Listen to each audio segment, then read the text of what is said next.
Ndetu kunachema tukubalaka munthuyo ndi zonena kuti no iye anagwirira ndikuti msungwana wa zichepere maina kumangidwa pamene paja kupitisidwa pa khoti ndetu pa khoti paja yambani kuvuta kuphwanya mipando chani kumugwira wa polisi kumumenya ndi unyolo pamutu pa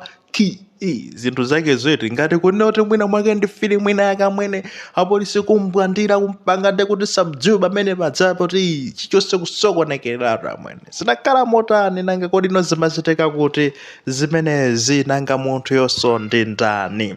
nkhani tu ndionena kuti no mdala wina yemwe ndi sheheso ochokera makamakatu mu mudzi wa Mtenga kumene kotu ndende kwa ati Mtumanji chakuzomba uko amakhala ndekuti kubalaka iyeyutu ndi zoti anali shehe Muhammadi Ahmadu amene yuyu ndi zoti anapezeka zonena kuti notu wagwirirano msungwana wa zaka 15 mpaka natu kumpatsanso mimba usangoti kumgwira kokha koma kumpatsa mimba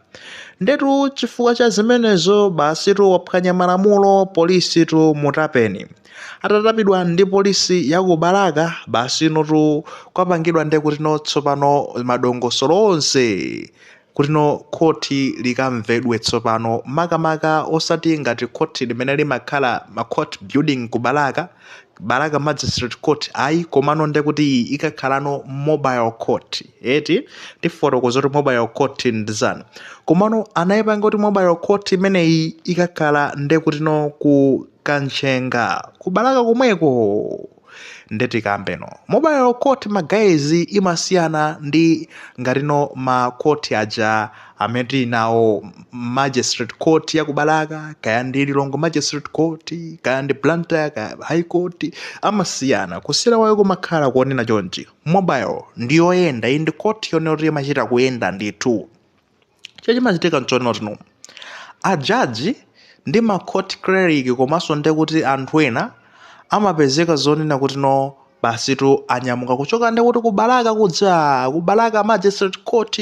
kuma office yawo ndikumapita m'mamidzi mmene muli munthu ameneyo ndekuti anagwidwayo apanga seti kuti kapena khoti tikayichita pabwalo pena pake ndamakayala mipando kaya ndi pa skulu pa ground pa skulu kuyala mipando bwinobwino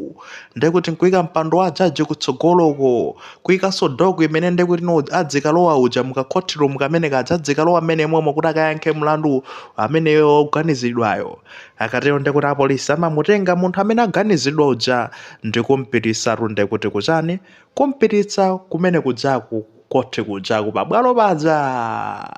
ndekuti no ajaji ali pamenepo mboni zimabwera pamenepo anthu ofuna kudzaonera amadzionera pamenepo ndekuti apolisi amabweretsa pamene pa ndewina aliyense amakhangato achita kuyenda kupita kumene kuja chichonse chachita kuyendetsedwa kufikidwa pamene mipando yachita kuyendetsedwa kayikidwa pamene paja sizoti anangoyika ngati mene makhalira ku khoti kuti inayikidwa kalekale basi amangokolopamo kusa iyayi ndeti makhala chilichonse chachita ndekuti kuyikidwa pamene pajapa likatha khoti chilichonse chimapeza kuti chasamutsidwa ngati panayi pa ground basi ndekuti ambaso oseweraponso mpira bwinobwino imakhala mobile everything has been moved chinachonse chimachita kusunthidwa kuti chikafika pamene pajapa nde mobile court imeneyi makamaka imakonda kugwira pa nkhani zothana kunoku ku Malawi nkhani zothana ndekuti ndi milandu yogona ndi ana achichepere defilement ya kugwiririra ana kupereka mimba kwa ana ndeno anayipanga cholinga chonena kuti no chifukwa nthawi zina amene ndekuti kubalaka court kuja kapena ngoti ku court kwakulu magistrate court kuja kumene kuli ma court building kuja kumapezeka zoti mwina ma building aja ndekuti no kuli busy kwambiri koma milandu ikuyenera imvedwe nde amatha kungonota majaji ena ayende akafike kuti kumamidziko atenga ndekuti kandi magalimoto apita akafika kumene kuja akapanga kaweruza koma chimachitika mobile court ndi court limene lili court building yeniyeni ya mu district mo simasiyana mphamvu zake imakhala kuti no ndi chimodzimodzibe angosintha malo komano malamulo amakhala kutsatidwa mmene zimene akukhalira ndipo zigamulo zimene zimaperekedwa zimakhala zikagwiradi ntchito for real munthu amene akamangidwa akapita ku ndende malingana ndekuti ndizane ndi zigamulo zomwe zaperekedwazo now what happened ndi kesi anapezeka zonoti apanga seti imene tanenera mobile court ija kuti ichitikira makamaka pa Kanchenga kumeneko ndekuti kubalaka kuntenga Ahamadu amene yuyu Muhammad Sheikh amene kumbweretsa ene paja polisi koti liyambe amtenga tiyenitu mukalowe umu ndana mmanga maunyolo mmanjamu kummangaso miyendo muso maunyolo basi munthu uja ampitisa pamenepo kukangomulowetsa mukadoku kaja kaka box kaja amamwika munthu akuyimbidwa mlandu anangora musiya mmene muja basi tuwapeze kuti wayamba mavuvu pamene paja mavuvu ndekuti apolisi amene amaperekezedwa amaperekezayo ndikuti kutenga basi iye kutenga unyolo Ahamadu unyolo umene amanga nawo mmanja manjawa ndikuzamuomba nawo apolisi udza pamutu ki kuphwanya zina zonse pamene paja kusokoneza kuphwanyira konse kumene kunali majaji kuja kumene kukale jaji kuja kuphwanya zina zonse kumene kuja mibando yonse kumwaza kusokonezeratu zina zonse moti panavuta kwambiri kuchita kubwera ndikuti apolisi omathamangira 10 kumugwiratu basi kumpanirira basi amene kunyamulala pa ndemene zilili mu kotire basi lani lasokonezeka sitingapitizenso zonse kuntenga galimoto wautali kumapita naye kuti kubalaka police station kumene akusungidwira basi ndekuti apolisi akamba zonoti zinotenganso ndekuti nthawi ina kuti mwina maketi zakhalenso basi ndikupanga date kunoti kodi munthu ameneyo ndekuti timbweretsa litino kodi pa koti nanga kodi koti lake likakhala liti obviously silingakhalenso ndekuti mobile court nanga sindekuti zikuvuta kusokoneza ndekuti asichita kumpitisa mwina mayo ku court building yeni yomwe ndekuti ili Balaka Magistrate Court nkhani zake zikamvedwa kumeneko akatero akalandire zigamulo zake. Now menemo ndi mmene zayendera shehe ngati uyo ndikambaso nkhani imene yokudzana ndi kuti anali munthu wa udindo wake tikambeponso malinga ndi kunena kuti sikoyambaso kamene kamamva kuti munthu wa udindo wake wagwiriranso mwana nkumpatsanso mimba naulutsanso nkhani imeneyi mawiki apitawa komano ndekuti tikufuna tingokamba zonse mkulu amene yoyo ndi zonena kuti amafuna ndekuti atamike amaziva mphamvu ali pa position yonena kuti ndekuti ndi ofoka kwambiri waphwanya malamulo alibe ufulu wotiro mwina make ochuluka ngati mende angakhalire munthu amene sanaphwanye malamulo ndenkukapanganso zosokonezanso zonse ndekuti pamenepo wavulazanso wa polisiso mwayiona kuonjezeranso mlandu wina nde suppose tinkuganiza chonche zitapezeka zonena kuti pa khoti paja pokava mlandu uja zitapezeka zoti mwina mwana uja sanamugwiririre ndikuonena kuti suppose kungoganiza tingoyerekeza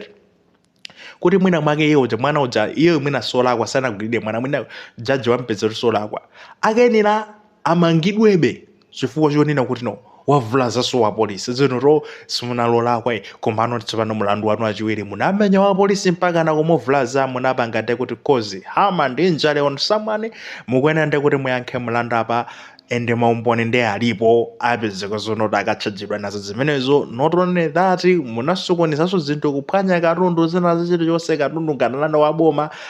ndekuti kayati ngati vandalism kaya ndi imeneyoyo komabe mwaphwanya ndekuti katundu waboma what do you expect ndekuti akakhala kutchajidwa munthu uja pa nkhani ngati zimenezi pena pake ngati uli pa position yonena kuti iweyo uli pa weak position learn to be humble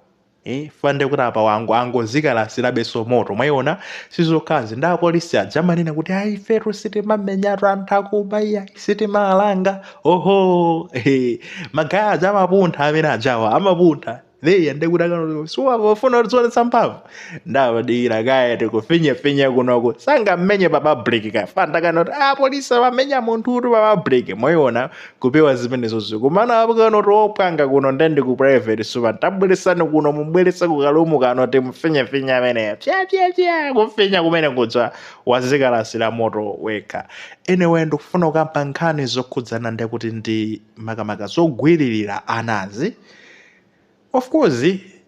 timakhala everyday tikumva zono takuti agwirira mwana bambo wankulu agwirira mwana ana ndi ana 15 years ndekuti ndi maina malingana ndi malamulo a dziko lino munthu akafika zaka 18 pamene amatengedwa kuti noti wakula msungwana ameneyo kugona ndi msungwana ameneyo wa zaka 18 sumakhala mlandu koma zaka 17 kumatsika m'munsimu ndekuti ndi mlandu mukuphwanya ndekuti malamulo a dziko mwana uja sanakhwime sanafike wamazipangira ziganizo ndekuti mwina wachita wangopanga ziganizo za umwana choncho sanakule nde worse enough anthu amene akagwiririrawo ngati uyuyu shehe mwayiona munthu amene ndikuti amatsogolera mapemphero ndekuti no ku chipembedzo cha Chisilamu ku mzikiti uja anayindika udindo kenake kalanke kenakake ndi amene akapezeka zodona akagwiririra mwana ndizindeti amagwisa ntchito mphamvu zake zijamula kwika ndivomerero ndinero shehe ukapandwa ndivomeratu ndekuti mwina mwake upezeka zonoti kutalikana ndi mulungu chanizani zimenezozo ndimalinganatu ndi mulungu umaene kuti ungondivomera chanizani kupangiso zoona kuti mwana udza ndekuti has been influenced mwina mwake kapena ndikati ndiwapa ndikupanga chibwezi ndashehe ndekuti no anzanga andilemekeze kuti ndikupanga chibwezi ndi munthu ofunikira kwambiri mu society mu community. Abusing authority, kugwiritsa ntchito mphamvu molakwika mphamvu zomwe anapatsidwa kuti atsogolere anthu azigwiritsa ntchito molakwika ndekuti no kumagwiririra tiyana sizokhaziso yayi. Recently chakuzomba kujaso ndekuti amutchajatu uyu ndakuti Chief Malemya ameneyo samutchajaso naye kuti akaseve ndekuti zaka kaya ndi 22 ali ku ndende chifukwa chonena kuti zani anagwiriraso mwana kumpatsaso mimba ndikupamuzaso zona akachotseso mimba ijaso mona zinthu ngatizo makesi zake ngati okhaokhawa anali mfumu koma ndekuti kugwiritsa ntchito mphamvu molakwika siokhawa even mu society timakhala ndekuti ndi anthu ochuka mafumu amene tikuwanenawo akayena ndi machairman anthu ngati amenewa one kuti no ndi amphamvu apatsidwa mphamvu apolisi ndi apolisi kumene asilikali koma ndekuti akugwiririra ana kugwiririra azimayi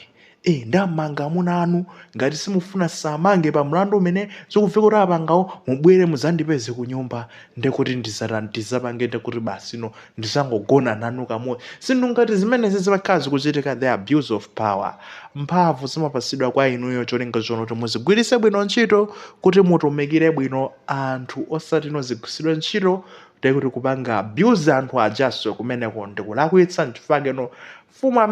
fumu ija of course inalandira chilango chokhwima and I think I'm happy ndi mmene anaperekera chigamulo chake 22 years ndi zaka zambiri. Uyuyuso sheheiso amene iyo ndizona kuyene akayandiso zaka zochuluka kwambiri kuti mwina mwake anthu amene ali m'maudindo aphunzire ndekuti kumagwiritsa bwino ntchito mphamvu zimene apatsidwa akuti